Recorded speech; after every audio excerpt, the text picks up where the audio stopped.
गेल्या काही दिवसांपासून महाराष्ट्राच्या ग्रामीण भागात एक शांत पण तीव्र आंदोलन सुरू आहे, वजा ते म्हणजे जनावरांच्या बाजारातील व्यवहार थांबवण्याचे।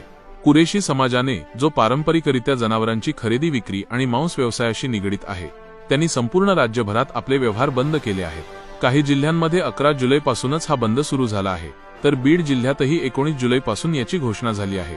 ही घोषणा उत्स्फूर्त नाही, तर संकटातून जन्मलेली एक न बोललेली बंडखोरी आहे, जी आता उघडपणे समोर येत आहे। कुरेशी समाजाची व्यथा। या समाजाचं म्हणणं स्पष्ट आहे, आम्ही गायी किंवा गायींच्या वंशाची जनावरे खरेदी करत नाही। आमचा व्यवसाय केवळ म्हैस, बकरी, मेंढी यांच्यापुरता मर्यादित आहे।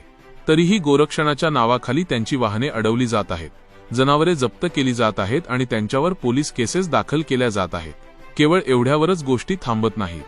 कुरेशी समाजाच्या लोकांना रस्त्यात थांबवून बेदम मारहाण केली जाते, त्यांच्यावर गोमांस नेल्याचा खोटा आरोप केला जातो, त्यांचे मोबाईलवर व्हिडिओ शूट केले जातात आणि त्यांची सामाजिक तसेच वैयक्तिक प्रतिष्ठा उद्ध्वस्त केली जाते।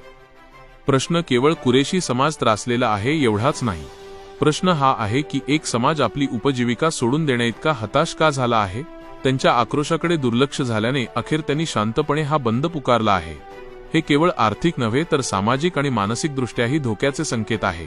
कुरेशी समाजाचे लोक सांगतात की हे प्रकार इतके वाढले आहेत की त्यांच्या तरुणांमध्ये भीती स्थायिक झाली आहे। ते रात्री प्रवास करायला घाबरतात, रस्त्यावर गाडी घेऊन जायला कचरतात। यामुळे अनेक जण मानसिक तणाव, नैराश्य आणि उपेक्षेच्या गर्तेत सापडले आहेत। शेतकऱ्यांवरही गंभीर परिणाम।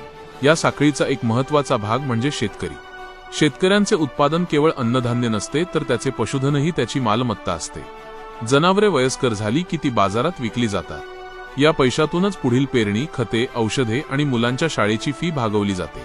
पण आज कुरेशी समाजाने बाजारातून पाय काढल्यामुळे हे सर्व व्यवहार ठप्प झाले आहेत। याचा अर्थ शेतकरी केवळ आर्थिक अडचणीत सापडला नाही, वजा तर एका अपारंपरिक आणि गंभीर संकटात सापडला आहे।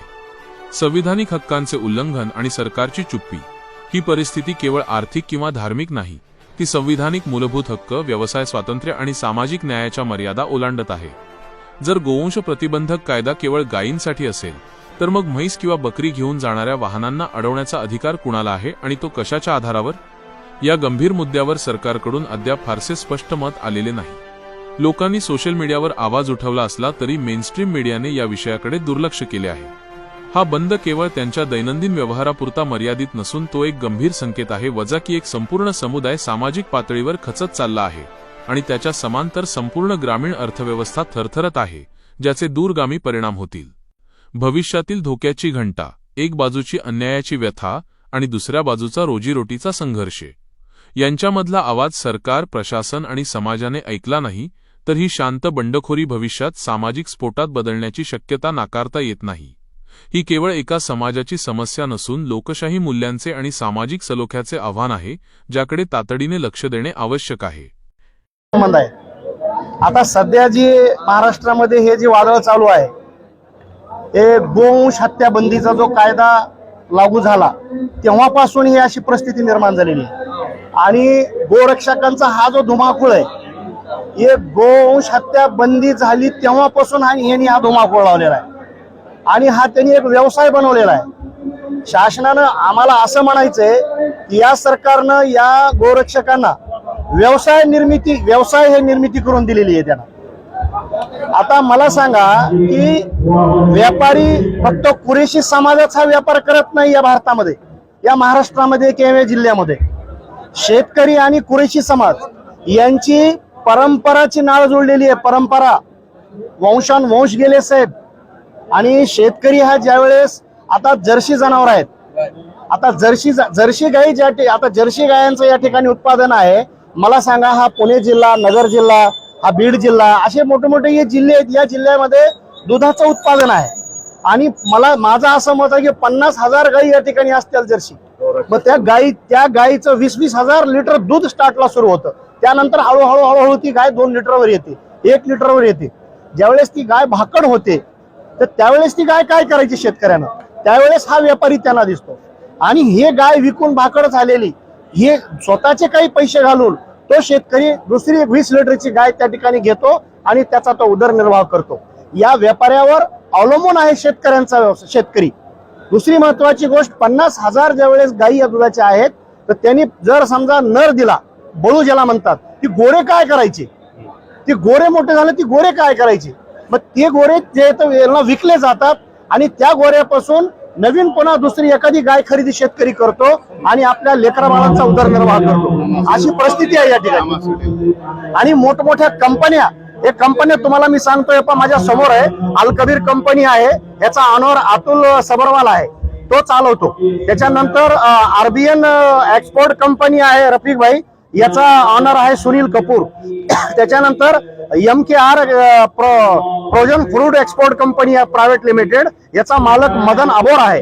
आणि अल्लूर कंपनी आहे, याचा ऑनर आहे सुनील खुद. आणि अशा जे मोठ्या मोठ्या कंपन्या आहेत, हे शासन चालवत आहे ना कंपन्या, याला माल एक्सपोर्ट शासन करतंय. पण आज येऊन कुरेशी समाजावर हे कशामुळे अन्याय, याच्यासाठी आम्ही हे सगळा महाराष्ट्र आज या ठिकाणी बंद करतो. हमने ये निर्णय लिया, हमने पूरे जिले को जोड़ा और हमने पूरा बंद का ऐलान कर दिया कि काला और पीला कोई कारोबार नहीं करेंगे हम. पूरा खरीदी बिक्री भी पूरे बाजार बंद रहेंगे. कब तक बंद रहेगा? बेमुद्दत रहेंगे इंशाअल्लाह. नजर झुकी से अगर चोरी से कोई काटता है तो उसको जुर्माना क्या है? जुर्माना उसको 25,000 रुपये जुर्माना है पहली गलती में. अगर दूसरी गलती करो तो 50,000 रुपये, तीसरी गलती पे उसको जमात से बाहर निकालेंगे हम. और ये कब से बंद रखे थे? ये हमारा जुमा के दिन से तय है. पूरे जिले के हाँ, पूरे बीड़ जिले के पूरे समाज शामिल है. पूरे भीड़ जिले के पूरे लोग यहाँ पे शामिल और सबके मशवरे से हमने ये तय किया ये सब बंद रहेगा बोल के. जो तुम्हारी कुरैश समाज की बैठक हुई, उसमें क्या निर्णय लिया गया? आज पूरे जिले को शहर बीड़ में GN फंक्शन हॉल में बुलाया गया. चंद सालों से पूरे रियासत महाराष्ट्र में कुरैश बिरादरी को बहुत सारी परेशानियां दरकार हो रही थी. तो महाराष्ट्र के कुरैश बिरादरी के जिम्मेदारों ने ये फैसला लिया कि हमको हर ज़िले के अंदर ये बंद करके हुकूमत को एहतजाज बताना है. और पूरे महाराष्ट्र में ये कदम ज़िला ब ज़िला उठाया गया और आज बीड़ के जिम्मेदारों ने हाजी अब्दुल जब्बार साहब और दीगर लोगों की क़ियादत में पूरा बीड़ ज़िले ने ये कदम उठाया और सब ने हाथ उठाकर ये अज़्म और इरादा किया कि जब तक जिम्मेदारों का जो भी फैसला है हमें मंजूर है और जब तक हुकूमत जो लंगड़ी बहरी गूंगी है हमारा मुतालबा डिमांड और ऑफ़र जो है जब तक पूरा नहीं करेंगी, हमारे तकाज़े पूरी नहीं करेगी, ये बंद बेमुद्दत जारी रहेगा इंशाअल्लाह.